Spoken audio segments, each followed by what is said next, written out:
Parliamentary colleagues, distinguished members of the British Indian diaspora, ladies and gentlemen, welcome to the Royal Gallery. It is my enormous pleasure now to introduce Narendra Modi, the 15th Prime Minister of India. Today is special, and it's special for two reasons. First, this is a first. The first occasion upon which we will hear a speech by a serving Indian Prime Minister in our Parliament. Secondly, it is fitting that it takes place during Diwali, with the resonance which that entails for millions across this country, in India, and indeed throughout the world. What's more, today is New Year's Day. Saal Mubarak. Happy New Year.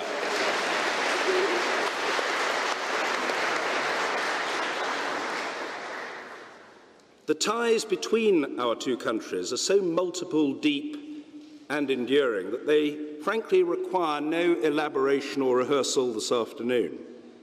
Skeptics sometimes suggest that democracy is all but impossible to create or to maintain in countries of a certain size, degree of diversity, or level of economic development. Over the past 68 years, India has proved to be a standing rebuke to such skeptics. To rout the disbelievers completely, however, democracy has to demonstrate that it can respect free speech and incorporate a true diversity of creeds, faiths, and orientations without diminishing or disrespecting any of them.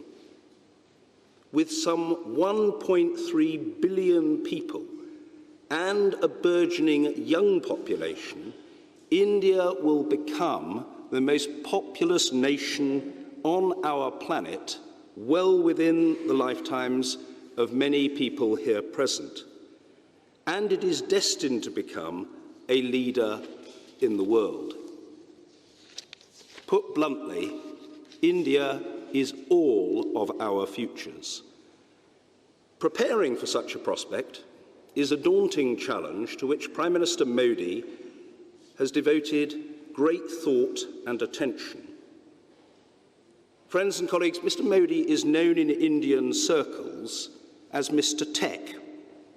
He pioneered the expansion of the internet in Gujarat during his lengthy tenure as Chief Minister there, and in the past 18 months in Delhi, he has established a Digital India scheme and indeed created a network of smart cities. He has an astonishing 12 million followers on Twitter, and he is extremely comfortable communicating with fellow citizens via the medium of Google Hangouts on Android Lollipop. In a spirit of friendly competition, I'm sure that our own leaders in all parties will now strive to follow your example, sir.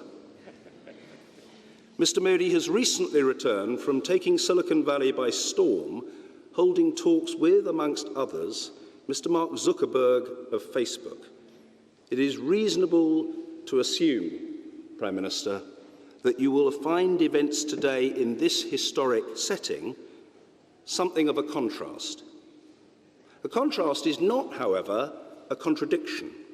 We welcome you today, not principally in order to commemorate the past, but rather to herald the present and to gaze to the future.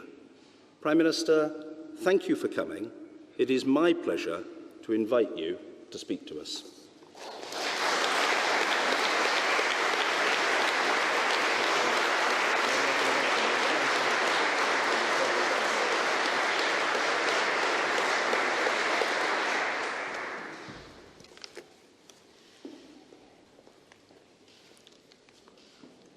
Lord Speaker,